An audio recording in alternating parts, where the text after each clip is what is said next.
good to see you. It's actually the 5th day of January 2021. How are you feeling this morning? I hope everything is okay. And this is a new day. My name is Winnie Lubembe. Super excited for the show today because, again, it's still on matters education. And like we said, we're going to do like a special, episode as far as when we started the series that is yesterday. And today we'll continue with the same just to assess on how prepared these schools are as far as accommodating learners and the welfare of the teachers as well as the learners themselves, because there's a lot of things that need to be put in place to ensure that in as much as we want the learners back in school, but we also want to make sure that they are safe as well. So we have an amazing show lined up for you today. Be sure to tune in till the end of the show. And today I'll not be alone. We'll be having a guest host. You might have seen her. You probably have heard her voice. She'll be joining us in just a moment. And that is Aziza Hashim. She'll be joining us in just a moment, for the show. But first things first, let's take a look at some of the stories that we have so far as the education sector is concerned, and just really in general what's happening in the country. And then we'll be taking a look at the newspapers today just to see what's happening, or what made it to the headlines as far as the local newspapers are concerned. And of course, the aspects of school or education matters actually topping, the headlines. But for now, our schools reopen. And this is after a 9-month closure. Public schools are faced with double pressure, and that is for keeping social distancing and accommodating new learners from private schools, that went under due to financial stress caused by the pandemic. And as our reporter, Milia Kisianya, explains, at least 190 private schools have shut down, with 66,000 learners expected to continue joining public schools. Take a look. One after the other.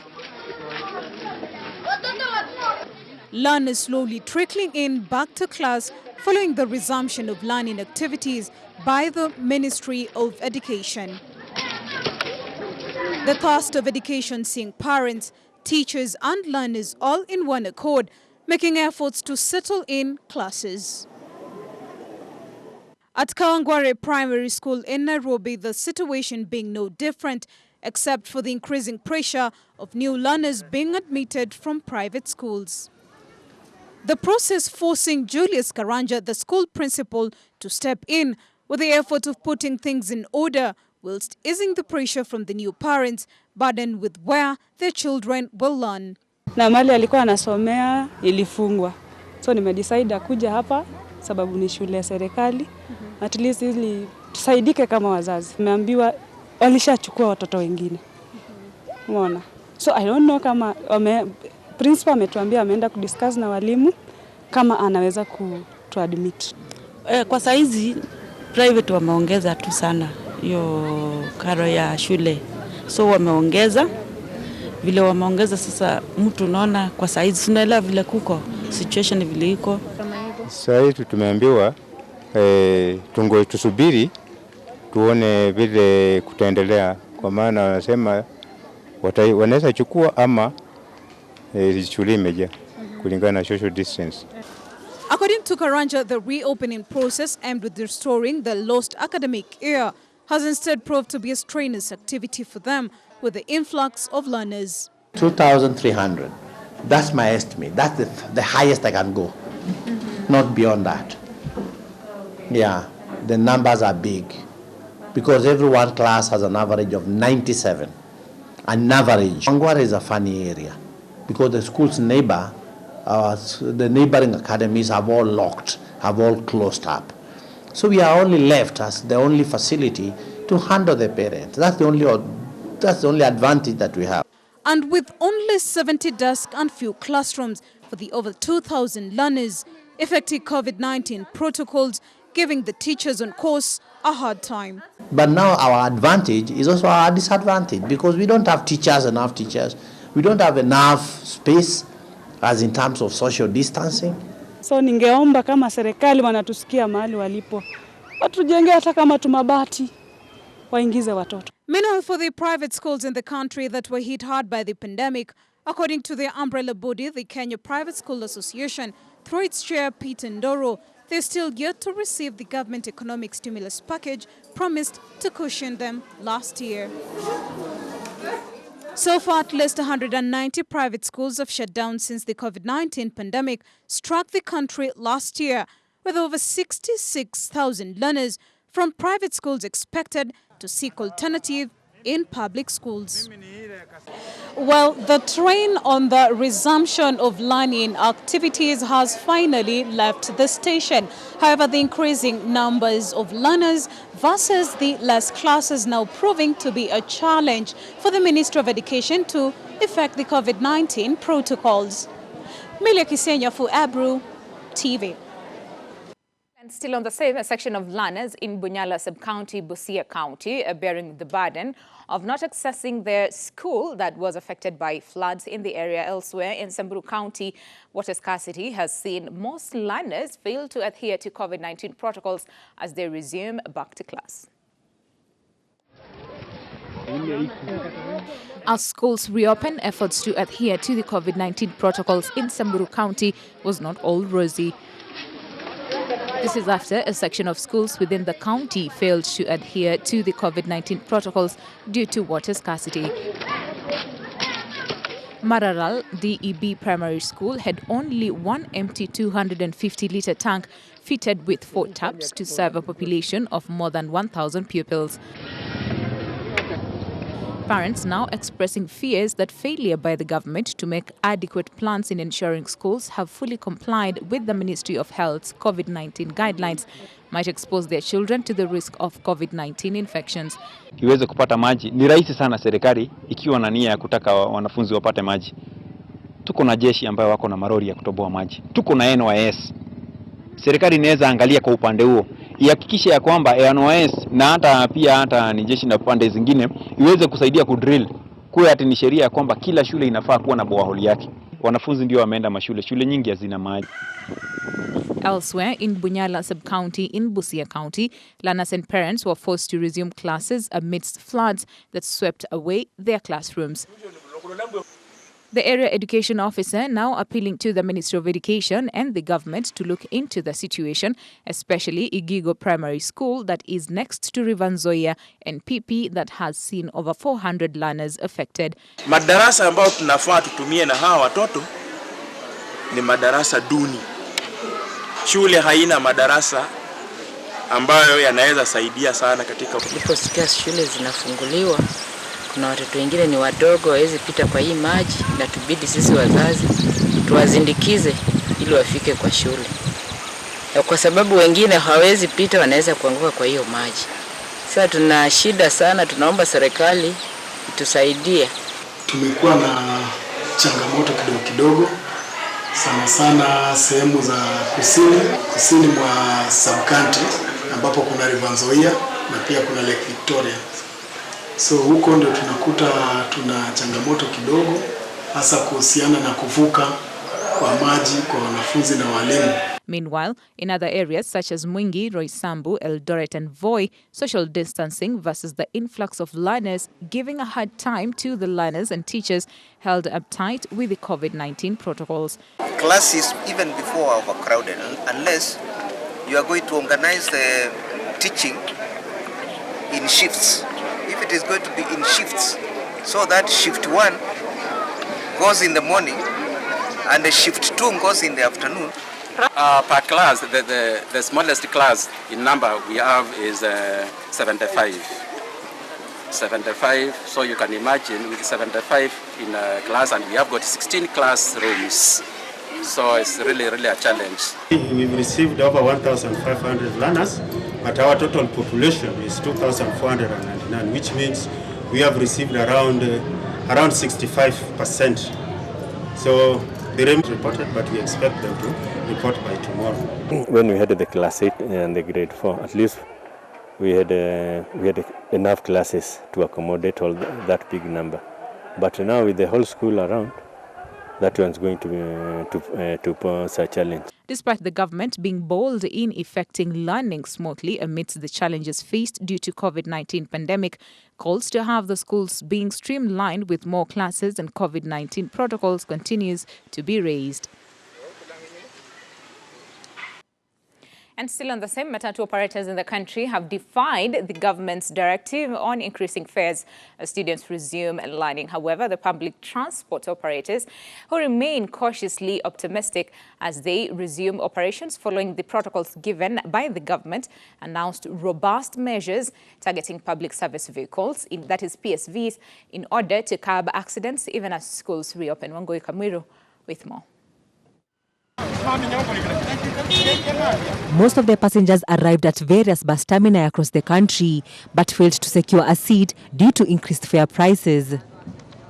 The challenge that tuna face is like now abiria wafiki bei like initially kuna bei tulikuwa tunabeba kitambo, lakini sasa hivi walisema social distance like gari zetu tulikuwa tunabeba 11 passengers, now we are carrying 7, so we intend to increase fare kidogo so that ndio at least tuna compensate kufika ile price tulikuwa tunafika. Changamoto tunapata sababu vile tunabeba au watu 7, unapata hata pesa sisi tukipata kama tuseme ni mshahara yetu napate iko less. Several matatu operators revealed that there is a shortage of public service vehicles as some of them are yet to comply with the set Ministry of Health guidelines. Hakuna social distance. Kitu kingine ni maski tu peke yake. Hii ni maski peke yangu, peke yetu tunafaa. Lakini mambo ya kuoga mikono iliisha Kenya. Mambo ya fare juu ya social distance, lazima fare ikwe hii yenye naeko. Juloni inakudai, insurance inakudai, hizo vitu zote sikudai. So lazima uongeze bei. Unless serikali iseme hii mambo ya social distance iwachwe, tutafuata hii mambo ya fare. Parents have also had to deal with increased prices of commodities including uniforms, shoes and stationery, with retail outlets looking to cash in on the boom. Unapata ya kwamba ile kiparua yenye ulifanya na ile mshahara yenye ulikuwa unalipwa awali si kama saizi, imepungua. Sasa shida nyingine tunapatana nayo, unapata kama saizi nimetumia message ya kwamba mtoto wangu hakumaliza school fees ya first term. Sasa nimeandikiwa message ya kwamba nikilie ile balance yenye alipakisha before afanye nini, aanze na hii ya second term, of which is a challenge. Sasa na mimi nilikuwa nasindwa kama tulilipa pengine nikapakisha kitu kama 3,000 ama 2,000 na hao watoto hawao kusoma mpaka wamalize the all term. Kwa nini tena waanze kutuomba hizo pesa? Instead wangesema sababu na wanafunzi hawakumaliza hiyo term, sasa wacha waanze upya tuanze kulipa pesa ya hii term. The commuters are now asking the government to relax the 10 p.m. to 4 a.m. curfew extended till March 12th to enable learners to report back to school without hitches. Na wakati hiyo tulikuwa tunatumanga gari 50. Kwa sasa tunatuma gari 12, 13. Tulikuwa naomba serikali kama ingekubali tufungulie lockdown curfew, sasa tungeona at least tungefanya kazi. Ndio tulikuwa nataka kuomba serikali kama ingeangalia maslahi yetu sana sana kama watu wa matatu. Sekta ya matatu imebeba wafanyikazi wengi sana. Kwa naangalia kama serikali ingeangalia ikombee na sisi tunayo familia. The situation was similar in Eldoret as passengers traveling to Nairobi were stranded at most bus stations, many complaining of hiked fares to Nairobi and lack of vehicles, forcing parents who are taking their children back to school to postpone their journey. Matatu operators in the town have urged the government to relax curfew hours in order to enable them to conduct business at night to reduce the high number of passengers who cannot travel during the daytime. Kwa saa hii kwa sababu wanafunzi wanarudi shuleni, kusikue na social distance, watu wajiprotect, watu tufae mask na tukue na sanitizer, labda inaweza kuwa nauli itapunguka. Neno ya curfew wajirekebisha kidogo ili tuweze kupata magari kuja mpaka usiku ili kuweza kusafirisha hii wanafunzi. Despite the government's directive urging matatu owners not to increase fare charges even as schools reopen, a cloud of uncertainty hangs over matatu owners, citing that their businesses might risk closure. Wangoi Kamiru reporting for Ebru TV, Nairobi. Very much, Wangoi Kamuru, for that. And of course, aside from education matters, let's take a look at some of the other stories that, of course, made it to the headlines and somewhat shaking the country, and that is matters BBI. And a letter by Senate Majority Whip Irungu Kang'ata to President Uhuru Kenyatta to change tact in popularizing Building Bridges Initiative report before a referendum has kicked a political storm, with allies and proponents of the BBI bickering over the BBI. Allies of Deputy President Dr. William Ruto joined the fray in supporting Kang'ata, with ODM Chief Raila Odinga's allies reading mischief in the letter. And as our political affairs reporter Jeff Kayamba puts, Mount Kenya governors have dismissed Kang'ata's letter, saying its contents represents his own personal opinion. Thus, even as the author of the said letter disowns it. The road to the referendum seems to be so bumpy, with a section of the BBI proponents making an about turn. Senate Majority Whip Irungu Kang'ata's letter to President Uhuru Kenyatta to rethink about selling BBI in Mount Kenya has stirred a political debate. Kang'ata, in a very lengthy letter to the head of state, says currently saying BBI is not a walk in the park, even as he fears President might lose the battle. Remarks supported by former Senator Ben Njoroge. Kang'ata ameonyeshana ushupavu kabisa wa kuweza kuambia president ukweli bila kumwenjoy, kwa sababu hao wengine unaona wanaeleza president mambo iko sawa, kina Murathe, kina Maina Kamanda, huyu mzungu wa Germany na nusu Mkenya ambaye anaitwa Peter Kenneth. Ni vizuri president awe anaambia vile mambo iko. Shida ni kwa sababu ya wale ambao wanataka kunufaika. Kang'ata says only 210 people in central Kenya support the BBI process, finding he says is best on his own personal observations after the Christmas holidays. But in a quick rejoinder, ODM party leader Raila Odinga's allies came out with the guns blazing, slamming Kang'ata. A Homa Bay Town Member of Parliament, Peter Kaluma, says Kang'ata's statement is well choreographed. Pia hata sisi hatuwezi toka tu na ile namba yetu na mambo ya uchumi na nini, pia tunashughulika sana. Tena tujikute tena tumeenda kama vile wakati wa Moi vile kulikuwa. Hauwezi kuamini watu wa siasa 100%. Baba ni rafiki yangu, lakini ikifikia pale basi unajua sasa lazima nifikirie mara mbili. Anaweza kufika pahali awe wale wamekuwa kimsaidia atasema mimi wachana Njoroge kwanza, wacha kwanza nikimbizane na wale. Sisi tulikuwa tunataka pahali tutaingia kwa uchaguzi, kiti ya prime minister ikuwa wazi. Mount Kenya is a region the president is banking on, with the BBI containing a number of goodies. 10 governors from the region came out to castigate Kang'ata's letter, saying it represents his own personal opinion. Tunaongeanga mara nyingine kusema tusiwe tunaongea mambo ya ukabila. Sio mimi nilisema niitwe Njoroge ama nizaliwe kama Mkikuyu. I never applied for that. Hata sikujua ni mama gani atanizaa. Na mimi mwenyewe nilichukua muda mwingi sana. Ukiangalia communication zangu na baba Raila ambaye ni rafiki yangu sana, mzee ambaye napenda sana, ilifikia pahali sasa mimi nikainua mikono, kwa sababu leo tukiongea hivi, kesho kina Maina Kamanda na kina Peter Kenneth, kwa sababu naye Peter Kenneth anaota akuwa deputy president wa Raila. Unaona ile mafikirio bila kufikiria. Kwanza tuna kazi ya kufanya, kwanza ya kupitisha kitu kinaitwa BBI. Na utakumbuka wakati tulienda Bondo, wakati baba alitualika Bondo, nilikuwa mmoja kati ya wale ambao walikuwa wamealikwa Bondo. Wenyewe kina Maina Kamanda na kina Peter Kenneth walienda kumchukulia watu ambao ni wa CBO hapa Embakasi, wanamdanganya ati ni national figure, ati ni national team, ati ya Kikuyu Council of Elders. Na ni uongo. Unaona, walienda kupeleka Peter Kenneth kule, atikwambia baba sasa huyu ndio utatembea na yeye.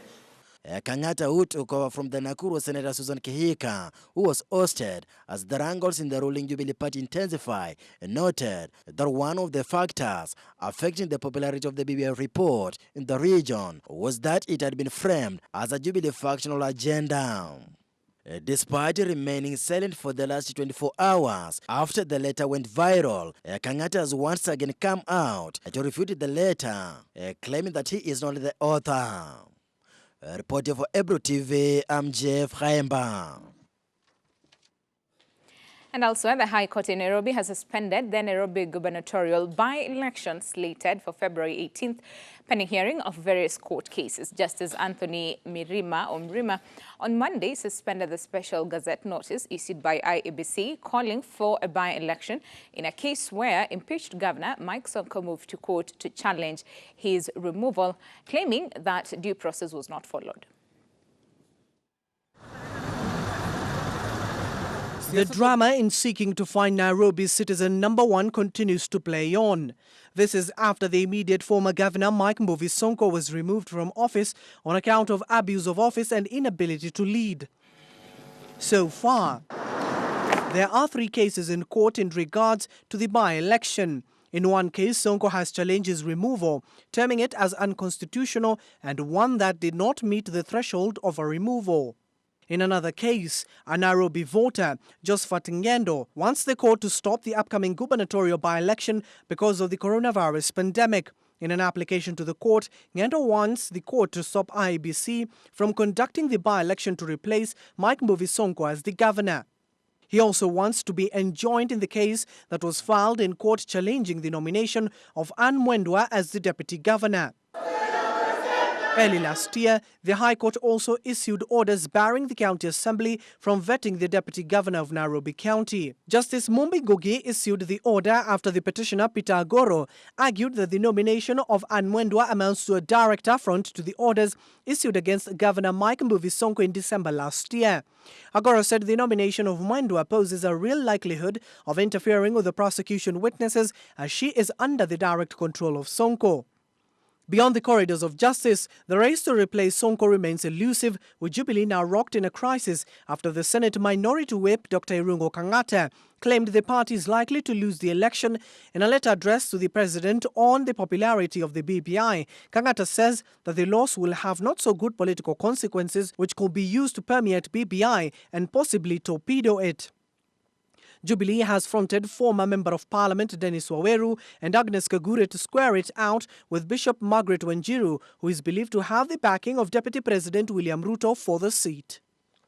And to COVID-19 matters, India has granted emergency approval to 2 vaccines for COVID-19, setting the stage for what could be the world's largest immunization program. As Anjana Praskishar reports from New Delhi, this raises hopes of bringing the pandemic under control in a country where the daily count of new infections has been declining in recent weeks. The first doses will start reaching recipients in India sometime this month, following the emergency authorization granted to the British-developed AstraZeneca vaccine that is being produced by the Serum Institute of India and one called Covaxin, developed by a domestic company, Bharat Biotech. Prime Minister Narendra Modi called the development a decisive turning point to strengthen a spirited fight. The country has set the ambitious target of immunizing 300 million people by August. Healthcare workers, security personnel, those over 50 years of age, and the clinically vulnerable. It has been preparing cold storage facilities and training health workers to administer the shots for what could be the world's largest immunization programs for the outbreak. The preparations have been fully made, the logistics have been worked out with the different state governments. It all depends, of course, on the availability of vaccine in terms of the volume and in terms of the health workforce that is available.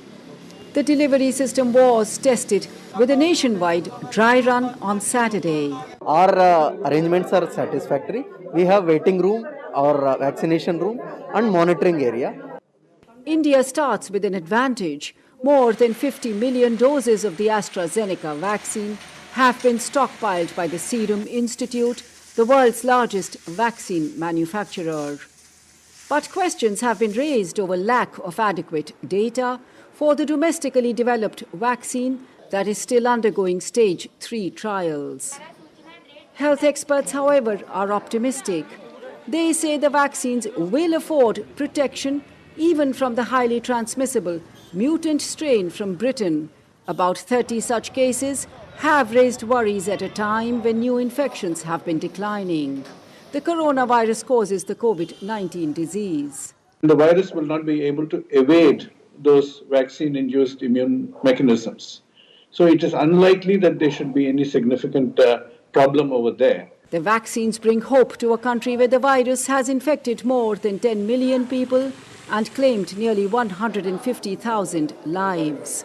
The country of 1.3 billion has the world's second largest number of cases. It does protect you against severe illness, and that is going to be very important in terms of not only life-saving, but even younger people have been now known, even if they do not manifest many symptoms, to still suffer silent damage to their lungs and heart. Both vaccines can be stored in refrigerators and are more affordable compared to those by Pfizer and Moderna. Anjana Pasricha for VOA News, New Delhi.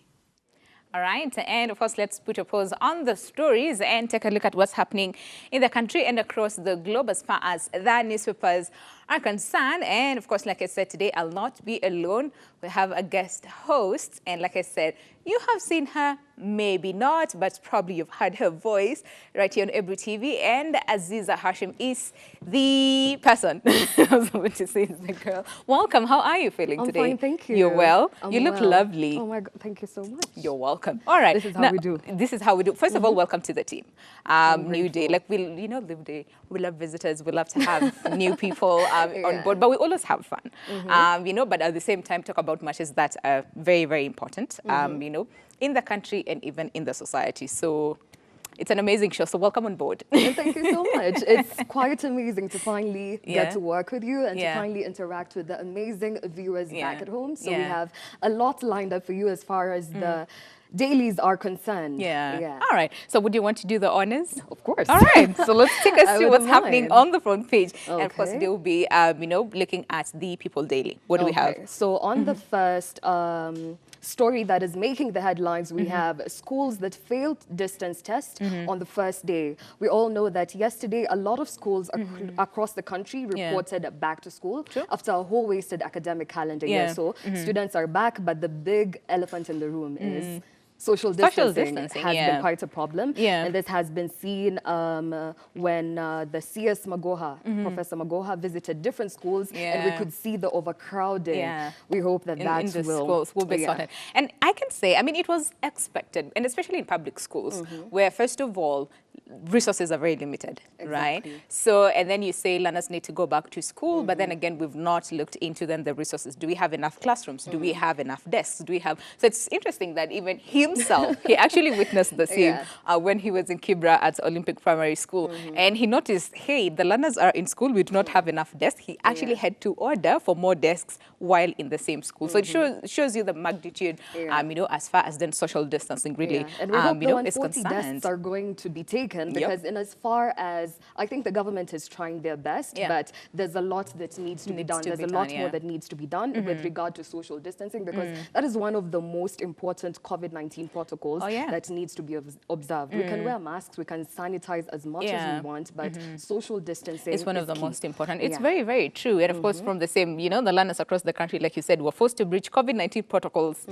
which should not be the case in the first place, as institutions fail to cope with pressure of additional students amid shortage of classrooms. And of course, that story is on page 4, 5, and 6. We'll be looking at it and I think this in just a moment. It tells it all. It tells it all. These pictures speak 1,000 words. So this is worth more than everything else. All right. And still on the front page, we have curtain falls on Cardinal Njue as Archbishop. Sorry, pardon my diction.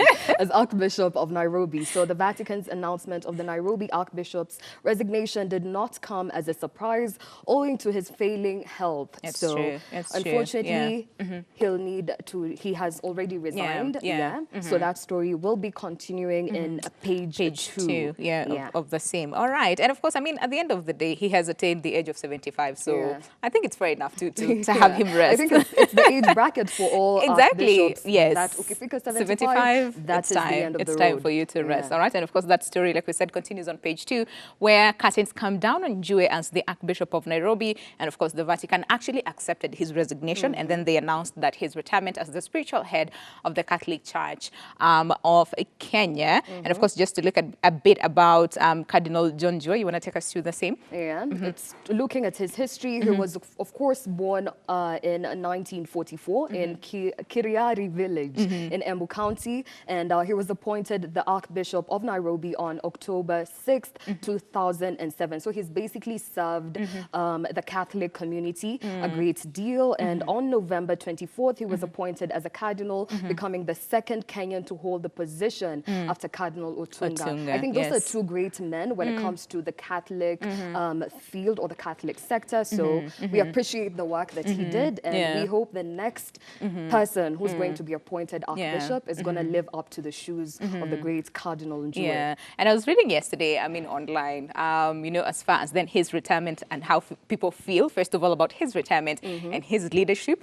And so many people had so many things to say, so we're not going to go into that. But but I think before he we has go, resigned. we go to that, I've seen a very interesting story. Okay. About world millionaire, where billionaire. is he? Where is he? Okay. So a lot of people are asking, where is tech tycoon Jack Ma? And in case you're living under a rock and maybe you don't know who exactly this man is, he is the founder, the co-founder of China's most successful tech empire. It is Alibaba. So he hasn't been heard from in months. The last tweet he had was on October 10th. And that was quite surprising because for a tech guru, you tweeting is the most important thing ever. So if you're not speaking on social media, a lot of people are going to cause a lot of question marks. And where is he? All right. So he also hadn't made any public appearance.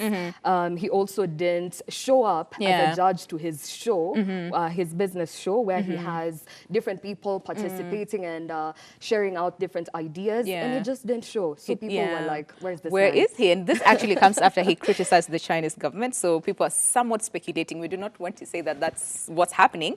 But, you know, there were some people who are speculating about his whereabouts. And this is after he criticized the government. So yeah, we do not want to speculate, but he is missing. You know, people are asking questions. Where is he? He has not, you know, probably spoken for a very long time. So we're just wondering, where is he? But to the matter that is affecting so many parents and so many learners and almost everybody in the country, and that is the education sectors where, again, like we said, social distancing is one of the problems. But again, so the struggle to cope with the return of learners. I mean, it's pretty interesting because earlier on, Professor Magoha had said that, first of all, the schools were ready. They're well prepared, well equipped, okay? And this is for the return of the learners. And then all of a sudden, we do not have enough desks. And you see, this is something that was somewhat planned. You know, remember there was a time the president actually visited one of the, you know, areas where they were making desks and all those things. So it was somewhat planned, and the plans actually started a long time ago. But what's funny is that now, I mean, how many months later, you know, we still have cases of schools not having enough desks. So it's just a matter of I think in as much as there's a necessity for children to go back to school, there's a need for the government to do more in ensuring the safety of students as they are in school, because we can't run over certain things. We can't sweep certain things under the carpet and say that, okay, let's just assume the children will automatically be okay. So there's more to be done because there's a serious struggle in terms of social distancing when it comes to this public schools especially. And also someone was saying, I mean, one of the governors was saying, you know, again, allocating a lot of money, and this is billions of shillings, towards desks, you know, and ensuring there are enough desks in schools, is a missed priority, because there's a lot to learning, like you said, you know, as much as, you know, when it comes to like desks and all those things, there's a lot that needs to be put in place. For instance, where are they going to sleep? Fine, you will have enough desks, but then again, especially for boarding schools, where are the students going to sleep? You know, will they be sleeping in dining? Someone was actually saying they would need to convert the dining hall into a classroom classroom and, dormitory as well. So you learn during the day, you eat at lunchtime, and then you go back to sleep in the same dining hall in I the think that evening, in as much as we're laughing about it, it's such a sad it's state sad, of affairs. sad. Yeah, it's really, really sad. So again, so many institutions cannot social distance, learners, and this is a critical component in keeping COVID-19 at bay. And of course, we all witnessed confusion and chaos that rocked hundreds of schools within the country as students reported back to school, and that is for in-person learning after a 9-month disruption. But aside from the learners, the learners will have to go back to school. The parents were a little bit worried about their safety, but also the contractors, okay? So contractors have a lot of things to say, and they demand pay, first of all, as far as then the schools is concerned, because, the contractor who had locked classroom doors to Ruri Primary School in Theta Ward was protesting 2 years of delayed payment, and this is by Kiambu government. It's a lot. It's a lot. And of course, we'll be continuing with this discussion in just a moment, as far as resumption of in-learning or in-person learning is concerned. So very briefly, before we go for break, you want to go take us through the story, and then we'll take a break? We have former Independence Electoral and Boundaries Commission, that's the IEBC Commissioner Roselyn Akombe, has announced that she is moving from United Nations she's moving from United Nations headquarters in New York. So she has moved to Addis Ababa in Ethiopia. And I think she's just basically making a change in workplaces. I don't know for what particular reasons, but I think change is good at times. Change is good. Change is good. Change is good, and sometimes it's difficult for us to make the change, but well, we're gonna do it. You have to do what you have to do at the end of the day. Okay, so we need to take a break, but when we come back, that aspect of discussion, and this is as far as education matters is concerned. Remember, like we said, in as much as we want the learners to be in school, but how safe are they?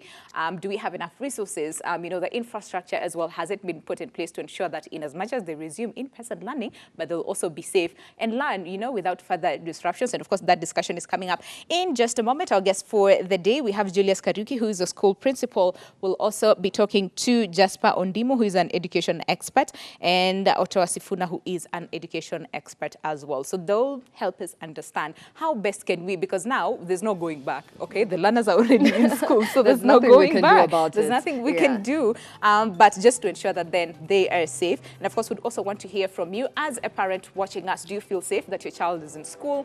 Did you have issues, first of all, sending them back to school? Because there's some parents who've actually resorted to, what is it called? Okay, the homeschooling. Name. Homeschooling. Thank you very much. Yes, they have resorted to homeschooling. So as a parent watching us, how do you feel about this whole aspect of resumption of in-person learning? Have you resorted to homeschooling, or are you taking your child back to school? Feel free to engage with us.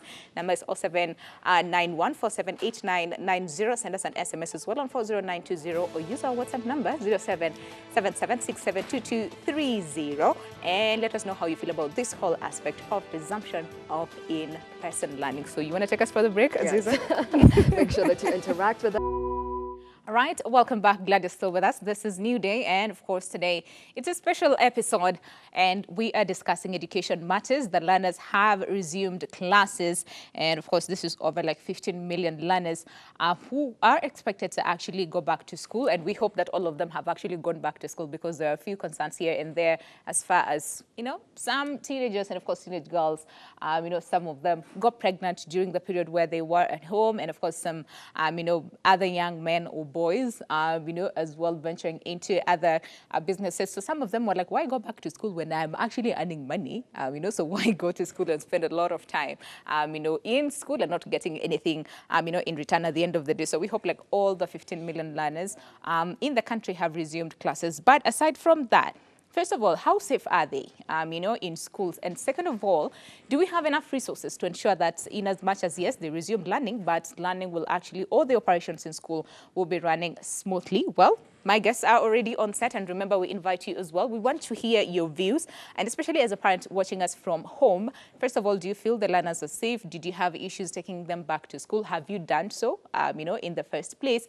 And are you okay with this whole aspect of in-person learning and resumption of the same? So feel free to interact with us on 0791478990. And please, when you call in, try as much as possible and put your TV on mute, or just reduce the volume so that we can communicate very well. And also use our WhatsApp number 0777672230, or send us an SMS on 40920, and let's talk on matters education, and that is the resumption of in-person learning. And our guest today is Jasper Ondimo, who is an education expert. Karibu sana. It's good to have you, on the show. Happy New Year, first of all. Happy New Year. Good to see you as well. Good to see you too. Yeah, you're hosting me for the first time. For the first time, yeah, yes. I appreciate. Karibu sana. Yeah, you're Karibu quite sana. eloquent. Oh, thanks.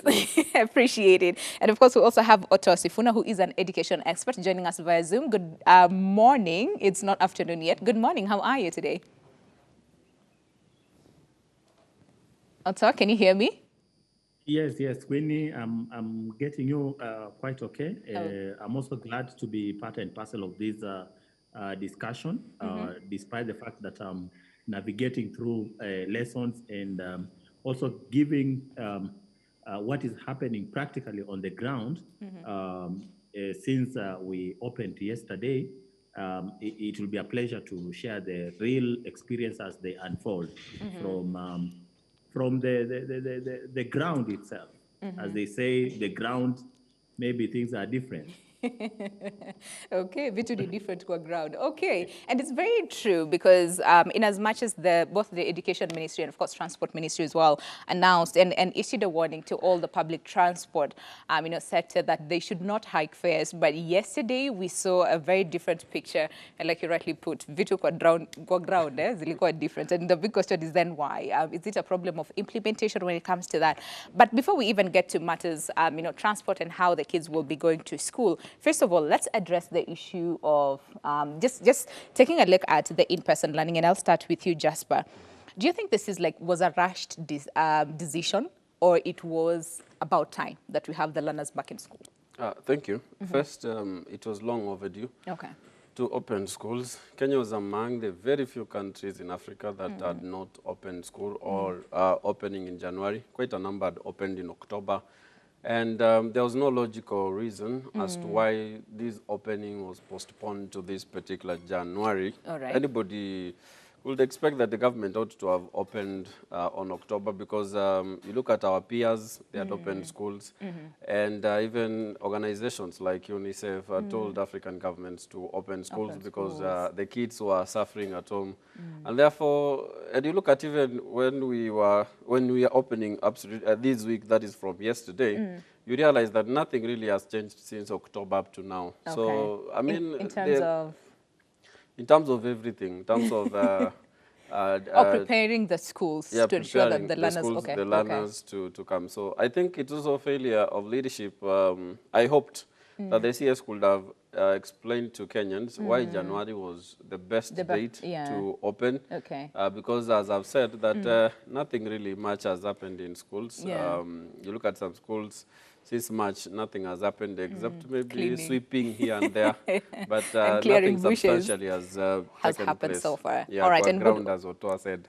Vitally different. different Okay, and would also, and I get what you're saying, because there was a time the CS actually visited a number of schools and ensured and actually had the teachers to clean and clear bushes in schools and all those things. Yes. But then again, when it comes to infrastructure and increase in terms of resources and all those things, nothing much has been done.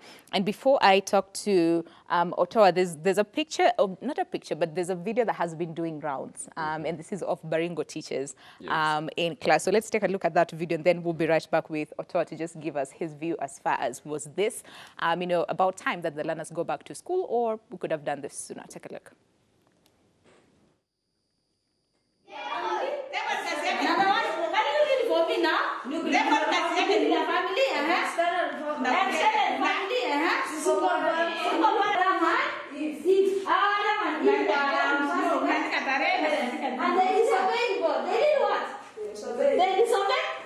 They disobeyed God. And when they disobeyed God, God sent a flower. Then we are going to say, what was the flower?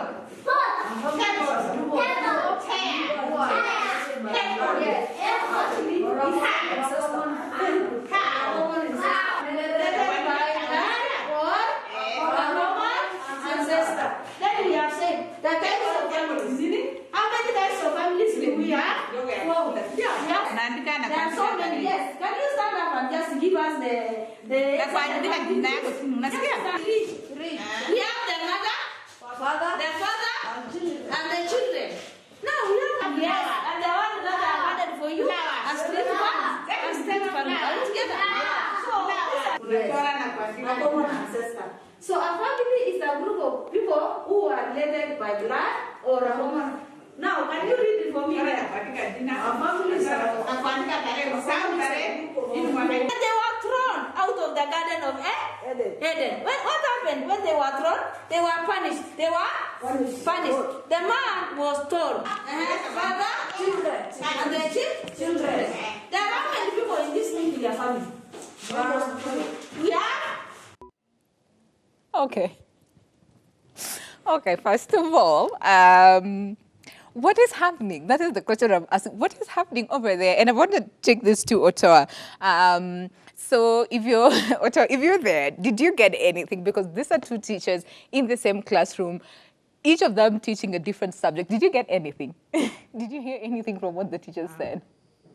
Winnie, I must tell you candidly that this is a total mockery of our education system in the country. Okay. And it all gets or boils down to our educational, how do we fund our education? Sometimes it really pains me a lot that education in Kenya has become a preserve of the rich. That if you are born from a poor background, then the pursuit of your educational journey is highly curtailed. And it pains me a lot because some of us, we can have that trajectory in history and say that were it not for education, we could not be where we are. So the child, the son and the daughter of the poor Kenyan not really access education because of such things that we are seeing happening in our country, a country that talks of over 50 years of independence. It is a total mockery if you did ask my honest opinion, because we have got a parliament that sits in men and women who must leave a legacy. And part of the legacy is to see the child of the poor person access education. As we speak now, Winnie, and I'm happy that you have got Jasper Ndimu, who is my great friend in the studio, coming from the private sector as I do. I might be a little bit lucky that I'm in a school that is highly funded by one of the big corporate company in this country. But most of the small private schools, if you asked Jasper Ondimu, he will tell you that they have closed shop. And that's what has happened out of that. The children that were going through private schools are now forced to go and look for vacancies in our public schools or state schools.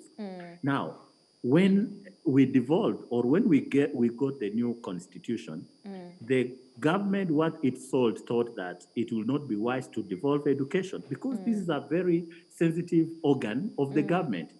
But the manner, the casual manner in which the GOK, the government of Kenya, is treating education in this country is a total mockery. Before we realize the impact, the ripple effect of this winning, most of the children of this country will actually be rotting outside there in the villages because they have not accessed education. We need to wake up from this cocoon of ignorance and shenanigan and start embracing our national education very, very seriously. Jasper has told you, when we closed in the month of March last year, it will have taught us good lessons. You know, in English, which I teach language and literature, we do say that every cloud has its silver lining. True. What were the lessons that COVID-19 will have helped us as a country, as stakeholders in this particular department, to ensure that we are picking lessons so that 4th of January, which we knew very ultimately will come, before we come to 4th of January, what shall we have done? Unfortunately, like my good friend Jasper is putting it, the government has been so naive and ignorant. They never knew that 4th of January will come, and that is why we find ourselves in the situation we are in now. Today. It is a collective responsibility, yes. It is an individual responsibility, but the ball squarely lies in the government of Kenya. Capitation is a problem. Yeah. It is small, it is little, it is not timely. As we speak now, if you did your spot check in one of the public schools around you, you realize that the money that is supposed to go for capitation in primary and secondary schools has already not hit the school accounts. Yet you're talking of a crisis. What do you expect of the head teachers to run those schools without running water, without a basic sanitation? Yet those are the COVID basic protocols that we are talking about. The government is taking for a ride. It's core mandate to fund education in this country. Okay, all right, and I hear what you're saying, and I hear you, and of course this is something that has been brought about over and over and over again. But I want to hear from you, Jasper. I mean, watching that video, it's funny but not funny at the same time.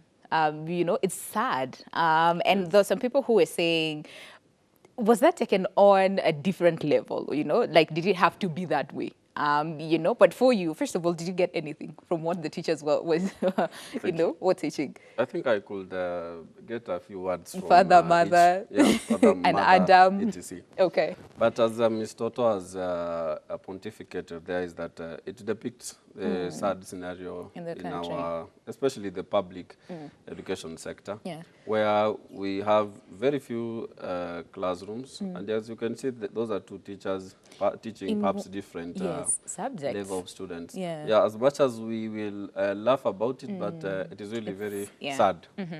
I would not take the path that has been taken by my friend Mr. Otoa Sifuna of, I mean, sort of attacking the government. Yeah.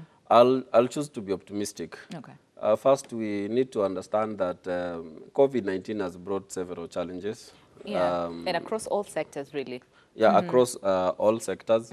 And therefore, the government has said that it is going to provide about, I think, 14 million 14 masks billion. to the 14 million, yes, masks. Yeah. Masks to the learners. Though I think that might not be practical because there are several schools in this republic. I was watching television in the morning. They're saying that there are no masks. So I look at Professor Magoha as a man who has a good heart. But now the nitty-gritties of implementation is where the challenge is. You've seen him visit various schools, order for desks, urge learners to maintain social distancing. But the larger picture, which Mr. Otoa Sifuna has got a folder for, is that some of these nitty-gritties ought to have been solved. Okay. Because by who now? Who would have solved that? If you're talking about public schools, it is by the government. Talk about some of the simplest things like water. Yeah. The Ministry of Water ought to have constructed a couple of boreholes in the Republic of Kenya. There are some of those things that you can easily achieve. On the other side of social distancing, it can be quite difficult because even as Magoha said that, I mean, there is really no country that has constructed a number of classes to accommodate social distancing.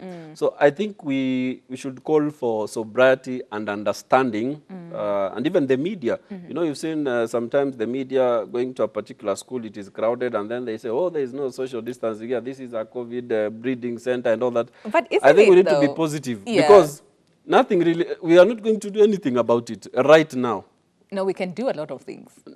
Considering the impact of COVID-19, and also the cost of constructing classes, it is not possible that those classes are going to be constructed today and today. That is a long-term plan. So I think it is time as a country we support our children, we have a positive attitude, because if we continue spreading fear and all that, I'm not really defending government for not acting, because it has failed numerously. But for this, I think we should all support our children, support our teachers, support our health professionals. Let us be optimistic. Okay. Yeah. Okay. All right. We can be optimistic, but then again, we also need to demand for accountability, because, like you Absolutely, said when we started, that this is something that the government ought to have done during this period when the learners were at home for the 9 months. They could have at least built a few classrooms here and there, which I think in some institutions they've tried to add a few classrooms here and there to ensure that then the learners will have enough space,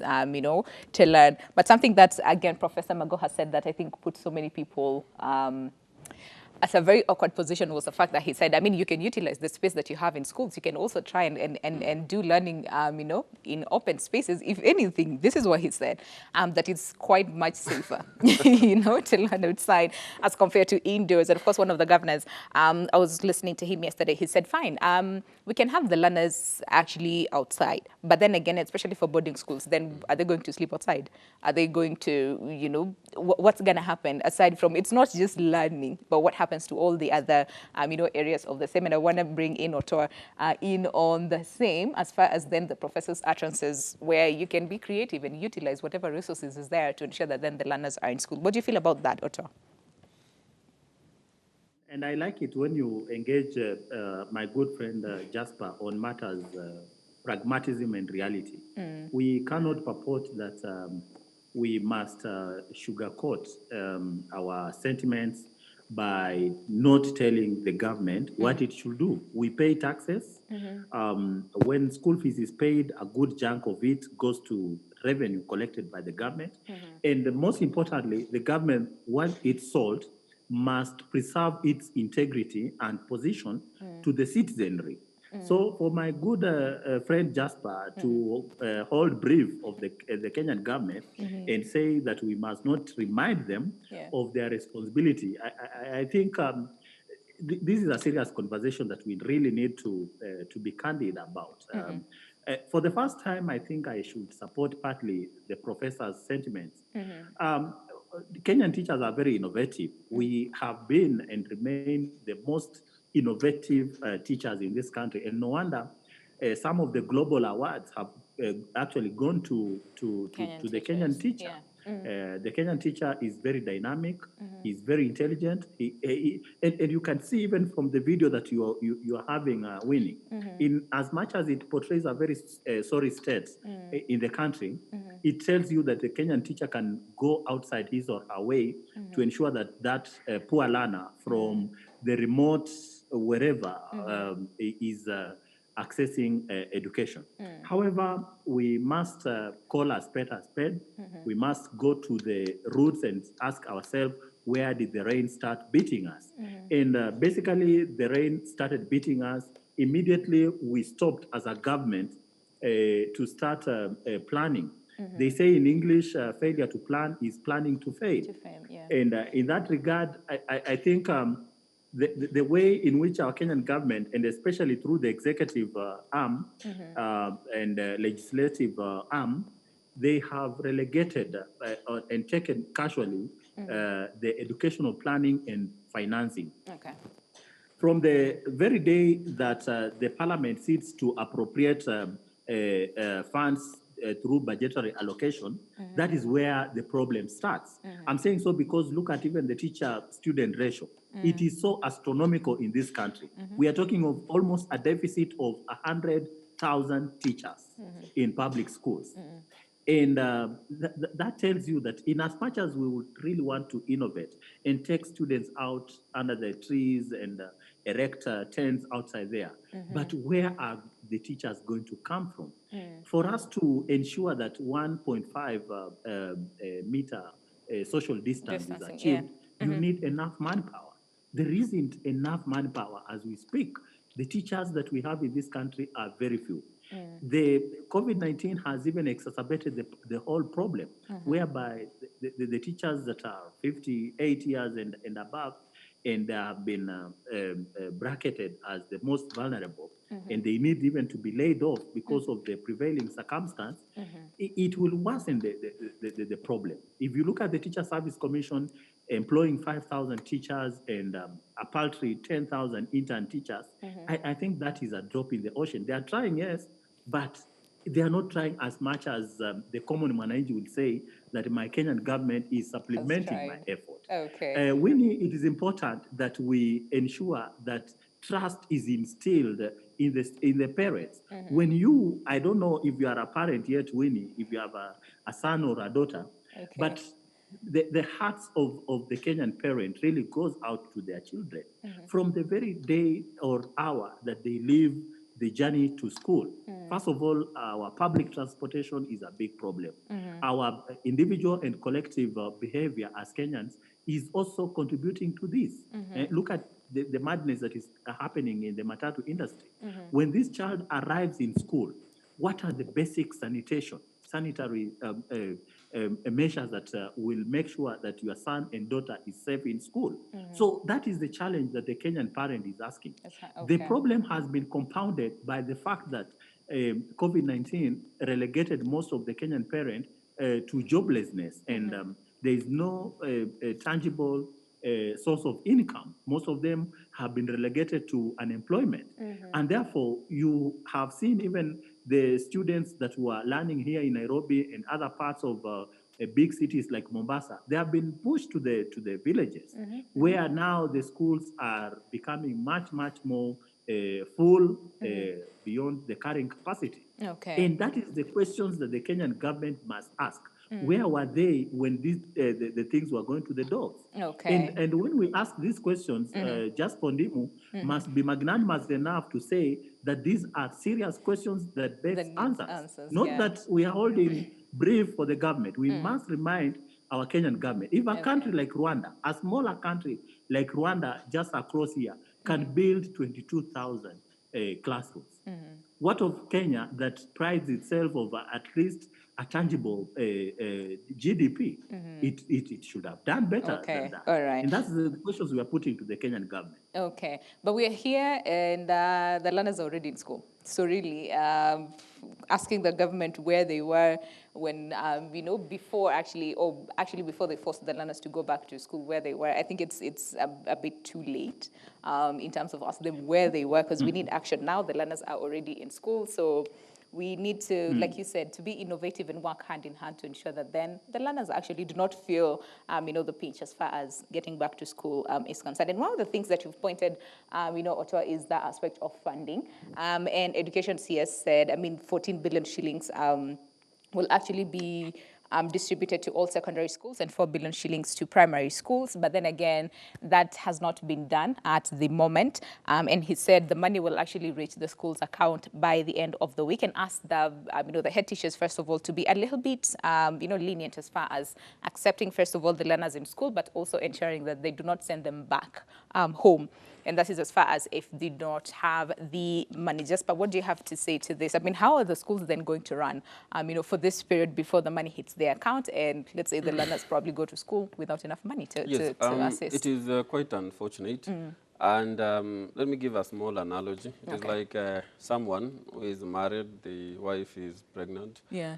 And the person knows that after 9 months, my wife is going to deliver. Yes. But on the delivery day, the man decides to call some brothers and friends that my wife is going to give birth, so can you help me with some cash? This is a process that you actually know very well that after 9 months, my wife is going to give birth. Yeah. So coming to the prepared. government, talk about the issue of money. This money ought to have hit the school's account in advance, so that the principals prepare. And when the CS says that do not send away any child because of school fees, so how are these particular children supposed to be taken care of, especially in the schools? You're talking about some highly populated boarding schools. The principals need money to ensure that operations run well in schools. So when the CS says that do not send away any children, I think that is a contradiction. And this issue about capitation or sending money in schools, you'll find, since time immemorial, you've had principals complaining there is no money. There's no money, especially even towards the end of the term, there is no money. And I think it is a lesson that we ought to learn, that funding should be a priority in these particular schools, because some of these measures you're talking about, they begin and end with funding. And I'd like to challenge the media. Some people say that Professor Magoha has been unfairly treated by the media. Giving an example of the statement he made the other day about about children learning under trees. When you are a student, I don't know which time was it, but you'll find when learning under trees, it was fun. I mean, you could even understand better when you are under a tree. When you're reading a novel, you could understand better under a tree. Okay. And therefore, I think the media took it out of context that now the government has said, learn under trees. No, I think I began by saying be innovative. And I gave an illustration But that, how for practical example, is under that? trees, Yeah. of course, there are some challenges that Exactly. you've mentioned.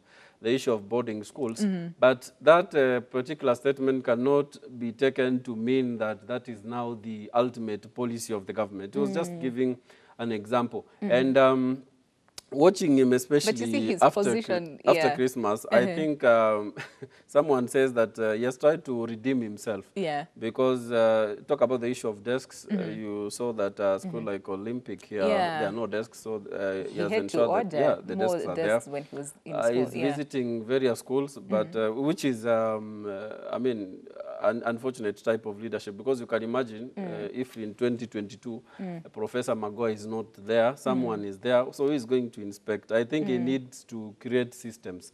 That is why some people can argue that he has been a successful failure for not creating systems. Any country, any institution ought to run on systems, not on personality driven. But on a scale of 1 to 10, I think he has some challenges with communications. You remember that time, oh, school's opening next week. No, I don't know. I did not say this that. week. Okay. Apart All from right. that, I think he's diligent. He's a man who wants to see things done. That is, I'm borrowing leaf even from when he was at the University of Nairobi. So he's doing well, and let us support him. And I'd like to give a rebuttal to what Mr. Otto Asifuna has actually said. And you mentioned well that right now, if we start those particular blame games, we might not head anywhere. Yeah. We are appreciating that the government has not done enough, especially the Jubilee government has not done enough. You remember even the issue of laptops, which were promised in 2013, they were not delivered. Yeah. So there is a lot that the government ought to have done, but it has not happened. But for this case, when learners are resuming back to school, let us try to be understanding. Let the parents provide masks. A mask is 10 shillings. I understand that, yes, there are some places in this country affording 10 shillings is a tall order. But we, as parents, as citizens, let us not abrogate all the responsibility to government.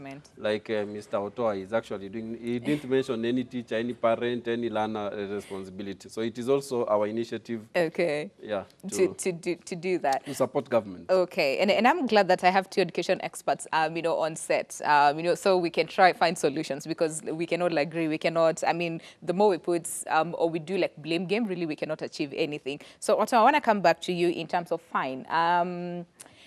The train has already left the station. The learners are already in schools. And I was actually, listening to one of the governors say that some of the learners were actually sent back home because they did not have masks. Others were actually sent back home because they did not have money. And this is contrary to what Education CS, and that is Professor George Magoha, actually ordered or, told the teachers not to, and even the head teachers not to. But that is the situation, at the moment. Some were actually turned back. They're told to go back home and get a mask and then come back to school. So in terms of then, finding solutions to this, and because, like we said, we cannot keep doing the blame game.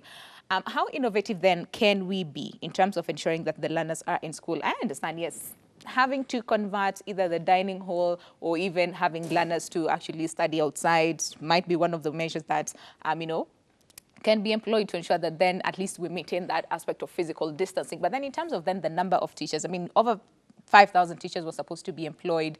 Has that been done? And how best then can we utilize, especially the resources and the number of teachers, and the, student-teacher ratio to ensure that, there's that smooth learning as far as the in-person learning is concerned right now? Winnie, a very good question. I really like your questioning because it's very insightful. For my good friend Jasper, it doesn't mean that we are not synergizing the government's effort. Okay. The very reason why teachers have taken a front line, actually, if they are frontline workers now, Winnie, they are teachers. We have taken our lives online. And you understand that these young ones are very resilient when it comes to the battle against COVID-19. But that is not the case with teachers, especially some of our colleagues who have hit 50 years and beyond. So Jasper must recognize the fact that we are really complimenting the government's effort. The only thing that we are lamenting upon is that the level at which the Kenyan government is giving us that motivation and trying to actually motivate us to even do better things. The question that you have asked, if the learners, some learners were turned away, is because we are not gambling with the COVID-19 loopholes.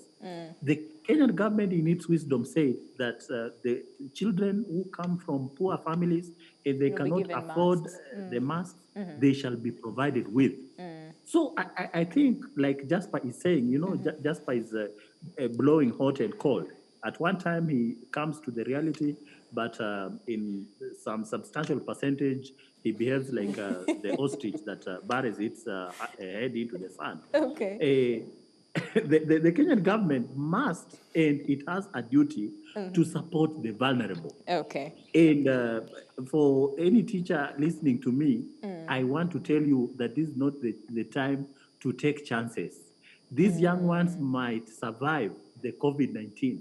But for you, my friend, with your age and with your vulnerability, you will die like chicken. So I support that if there was a student who came and he didn't have the mask and the school didn't have any capacity to provide the mask, that student should be better actually be sent back to look for that mask.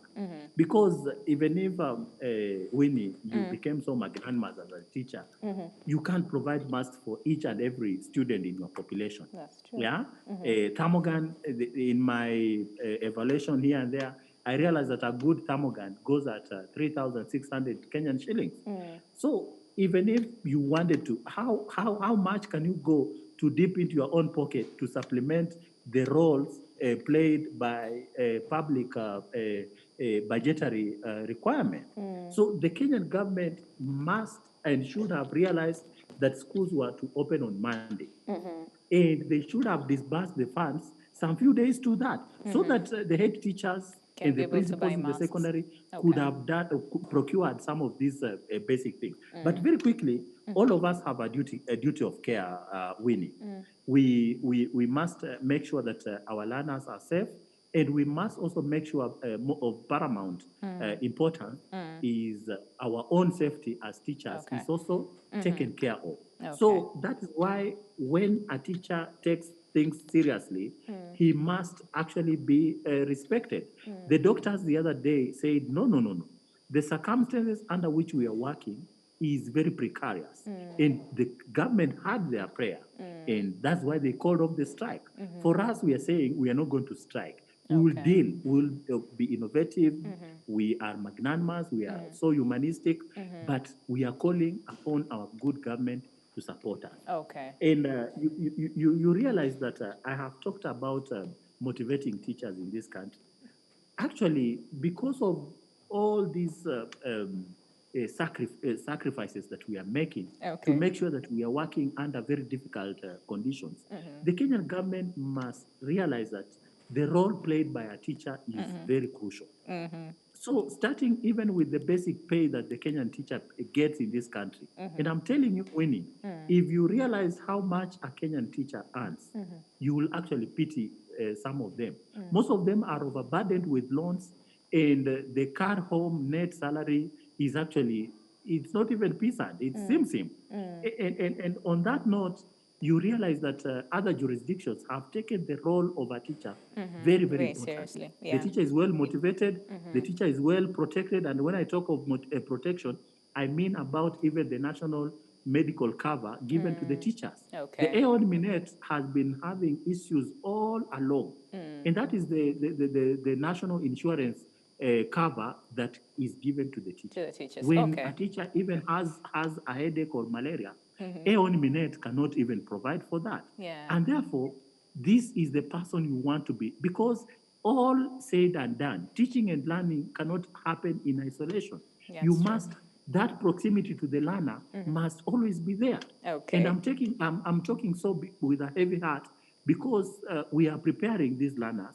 for March, April national examination. Yeah. And my heart actually goes to those candidate classes or learners. Learners, They yeah. have had a really, really hard time. In fact, my prayer, Winnie, if you can just allow me some few seconds, All right. is to all teachers who are listening. Kindly, when the learners settle in, do not rush to cover the syllabus. Work on what we call psychological support. Try to convince them, give them assurance, tell them that all shall be well.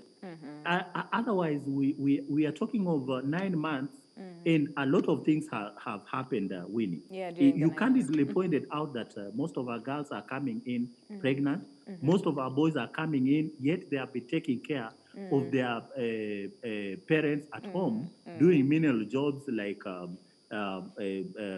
vibaruas and the rest. Yeah. So kindly take like 2 weeks of just reorienting the mindset of these boys and girls. They are no longer, some of them, by virtue of this, they are no longer boys and girls. Their age has really overtaken them. Yeah. So let us They've give a adulted. robust psychosocial support, robust guiding and counseling, give them back that reassurance and tell them It's gonna all be said okay. and done, things shall be well. Okay, various points are alluded over there, and I hear you. Teachers should be motivated, but also ensure that they are protected from COVID-19. So parents should also ensure that they at least try as much as possible and have 1 or 2 reusable masks so that the learners can, again, be protected, from the same. So Ottawa has really, focused on the teacher. I think it's important because most of the time we have focused on the learner themselves and the schools. Are they ready to accommodate the learners and stuff, and forgetting the teachers? So Ottawa is like, you know what, you also need to ensure that the teachers are protected in as much as the learners are protected. And since we're going the innovative way, so fine. Those schools that do not have enough ablution facilities, they do not have enough, water supply and all those things, how innovative can we be? Because now we're trying to find solutions because the learners are already in schools. So how innovative can we be to ensure that then these facilities are there, in as much as they've not been set aside by the government or put up by the government, but we can be innovative, in that area? Yeah, I think the community can also be involved. Okay. If, for example, I come from Kakamega County, the nearby county school that is not resourced as far as water is concerned, we can come up as a community and construct some boreholes, provide sanitizers. We can liaise with other organizations that are ready and willing to ensure that some of these mechanisms are put in place. Now, I want to thank Mr. Otoa Sifuna. He has robustly addressed some of the weighty matters in the education sector. I think now, going forward, I mean, the government and everybody has acknowledged social distancing is a major is a issue. problem. True. And therefore, it is upon the teachers as well. I have an ECD school, and sometimes it is very difficult to manage these particular learners. Some of them you'll find, this one has taken my mask and all this. So, I mean, for an ECD learner to put on a mask for 12 hours, it might not be practical. That is where now the teacher comes in, the creativity of the teacher, the professionalism of the teacher comes in, that these particular learners, you must come up with a way on how to handle them. Mr. Otoa has really talked about public school teachers. Let me talk about private school teachers. Some of these teachers, they work and they don't have a medical cover in case they contract COVID-19. They are not going to be treated by anybody. They have not been paid since March when schools closed. Some of the school proprietors said that we don't have money, so we can't pay you. And some of these teachers decided to engage in other profitable activities. Some of them are not going to come back to the class. And therefore, there is going to be also a challenge even in the private sector. So I think as I wind up, I hope that let us support our children. Let us castigate our government where it does not do as it is required. And let us also embrace innovation. I think that is one part that we failed as a third world country, innovation. I think before we began, you were talking about homeschooling. Homeschooling is one of the best practices, or is one of the best programs that could have helped us navigate through COVID-19. It has worked in other countries. It is time that the Kenyan government embraces homeschooling. I've never heard the CS talk about it. Nobody talks about it.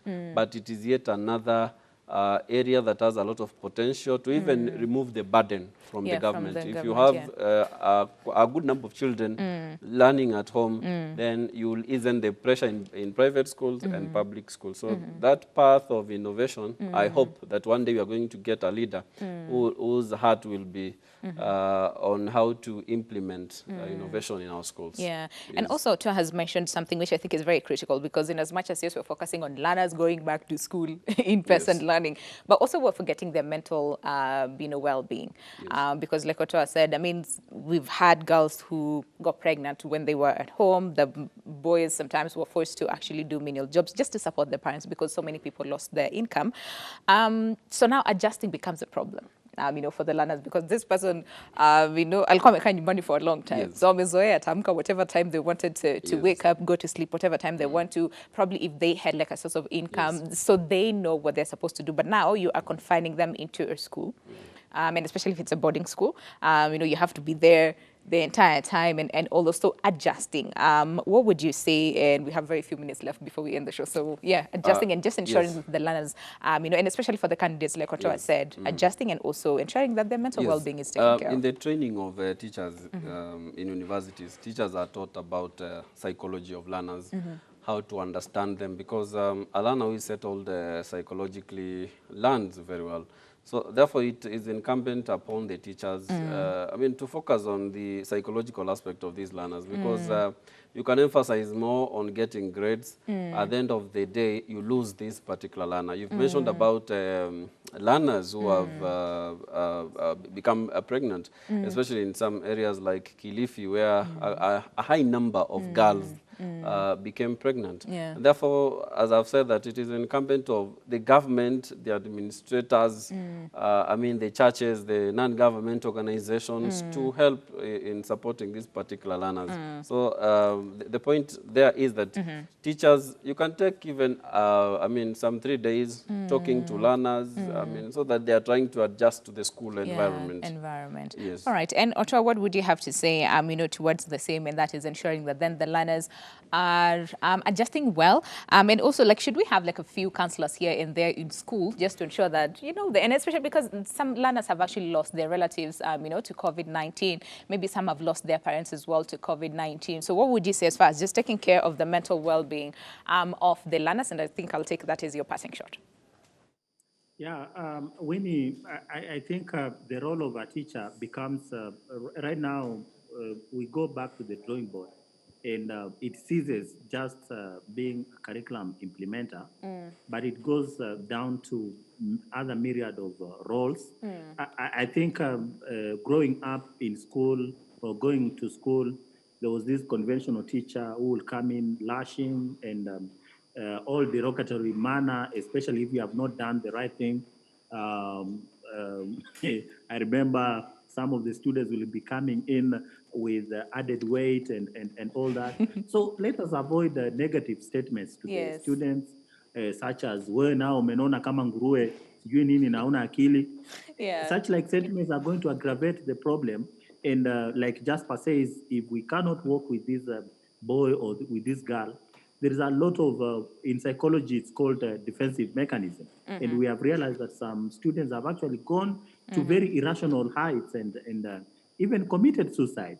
So I think, like I said, Winnie, the student we left in March last year is not the one we are welcoming this week. Let us take cognizance of that. Number two, it is my prayer to the parents, kindly, and especially for those with day scholars, synergize our effort, also talk to the learners, supplement them, ensure that because as teachers, we can only take the duty of care from 8 to 5. When the student goes home, we do not have a track of what is happening between the school gate up to the home. And lastly, I think to the very collective effort of the community. Let us complement the effort, the matatu industry, those that transport the children, kindly be cognizant of the fact that COVID-19 is ravaging seriously. As we speak now, Winnie, you understand that parts of Europe have gone into a second lockdown again. yeah. The UK have just locked itself, and they have stopped the school operationalization of the schools. Yeah. It's my pity to the learners, and Okay. especially to the candidate classes this year. Okay. It has messed up our academic calendar. So let us move meticulously and with our collective effort, actually try to salvage help the the problem. situation. Lastly, to Kenya Okay. National Examination Council, All right. I think they should be human enough even to test the kind of test that will come in April and March and April All to right. be to the level of the learners, taking cognizance that these learners have had a very rough ride towards their final assessment. All right. Thank you very much for. Thank you. Thank you very much for Ebru TV having me. And thank you. Looking forward. Yeah, to another discussion. All right, Otoa, thank you very much. Otoa Sifuna, education expert over there. Jasper Ondimu, education expert as well. Thank you very much, gentlemen, for coming by today and, of course, holding the discussion with us. We have to say goodbye for now, but this is a discussion that we'll have to continue, over and over and over again. And Aziza, what do you feel? What do you feel? What do you feel about this? That was Jasper says, as the media, we have... we should try as much as possible to also be positive about the same. So as we finish, what do you have to say? I think that was a very engaging and informative conversation because we can fall into the wave of wanting to be quite negative about everything. And in as much as there's a deep necessity, I still stand with the fact that there's more that we can do. And we have a few interactions on our social media platforms. Okay, all right. We're being chased literally out of the studio. All right. You want to read this one or two? Okay. We can just sample out one from the teachers because there's the plight of the teachers as well, who are saying, courtesy of Keep Courage, he says, we've tried as teachers, but resources is actually a challenge.